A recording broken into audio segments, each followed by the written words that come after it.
Hey, what's up guys? Hope you're doing good. In today's video, we're going to be looking at this free little flying game called Skye. This is a relaxing exploration game where you do quests, talk to NPCs, and find collectibles all while you're in this little plane. This game is free on Steam and you can download it right now, but is it even worth it? Well, let's find out. So Skye is a chill game where you control this seaplane and you have a few things to do around these nice little islands. In the beginning, you get a fast and nice introduction to the game. I personally used a mouse and keyboard, but a controller is also supported and maybe even encouraged. The movement and flying felt pretty good and smooth. The controls were nice and simple and you move at a pretty good speed. Like, it wouldn't take too long to get from one side of the map to the other. That should give you an idea of the size of this game world. Speaking of the world, this game has an interesting art style that I wouldn't be surprised if you didn't like it at first, but there's a few things that made me enjoy it more. One is the relaxing vibe this game goes for. You know, the art style fits the nice sounding piano in that fire soundtrack. And the second thing that made me appreciate the art style is that I saw someone say it reminded them of an oil painting come to life. I just thought that was interesting, and it can show our different perspectives, at least when it comes to how we interpret art or visuals. With this game, I'd say I'm somewhere in the middle, because I usually like sharp and clean visuals in my video games, but I'm pretty open to unique visuals, and I'll give this game a pass because it has some style, and it is a free indie game. But other than the world and art style, there's also the quests and NPCs, which also ties into the story. It seems like a lot of indie developers try to put a brief story to make their indie game have a bit more depth.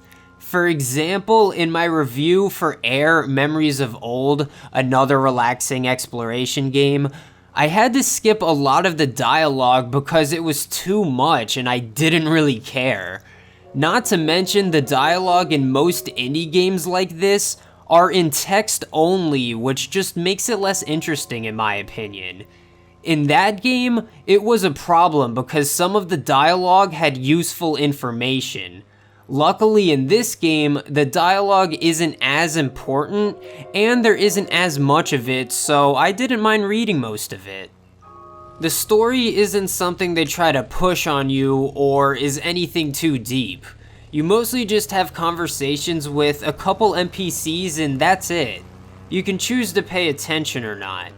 You'll mostly be flying around doing these quests and some races and finding collectibles. The quests aren't anything too deep either, and there isn't too many of them, but they were enjoyable enough and things went smoothly. Sometimes you'll be collecting these parts, and other times you'll be doing an escort mission. The quests just feel like something to do as you talk to the NPCs. But other than the main quests, you also have these two timed missions where you can try to get a bronze medal all the way up to a gold medal. I thought these were the most fun parts of the game. It feels like the only part of the game that tries to challenge you in any way. It's clear that Skye is meant to be a relaxing, laid-back game, but this second race is the only thing that took me multiple tries to complete. It also feels weird calling it a race, because as you can tell, there's no other racers. This is a single player only game and there's no other NPCs to race you. As you can see, these other planes in the sky are just for show. I'm shooting it and even flying through it, but no type of interaction at all.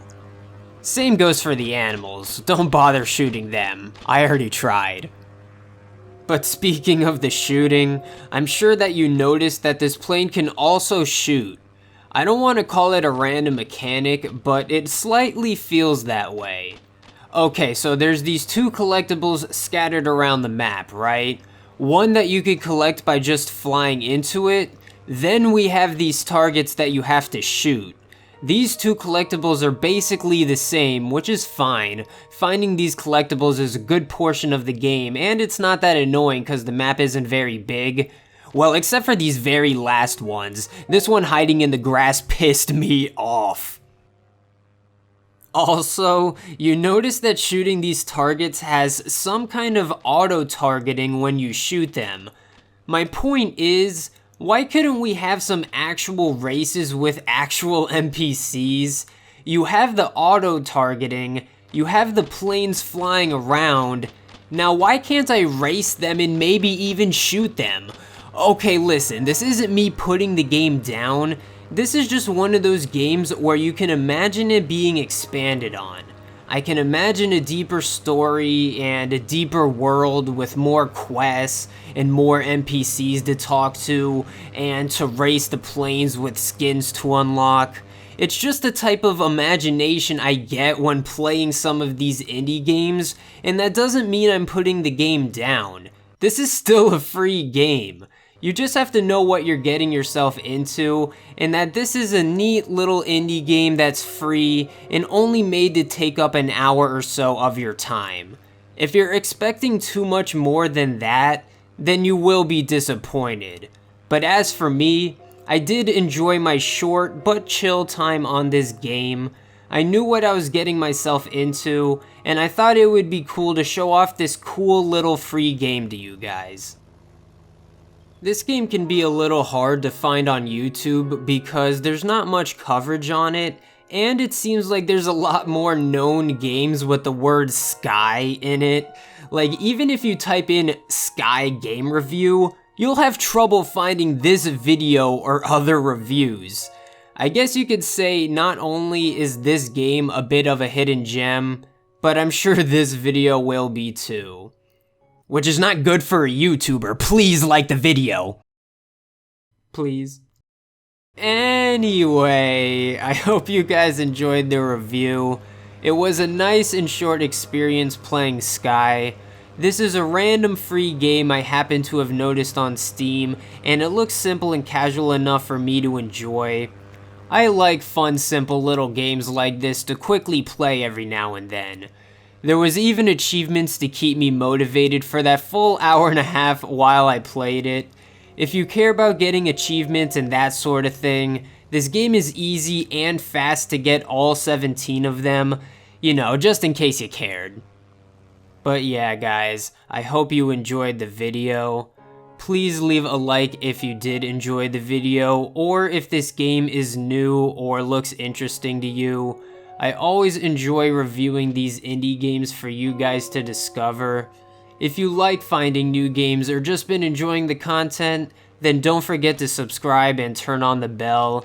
Also, drop a comment with your opinion on this game, or maybe tell me another game similar to this one. Thank you guys for watching the entire video and making the YouTube algorithm like me, and I'll hopefully see you guys in another one. Peace.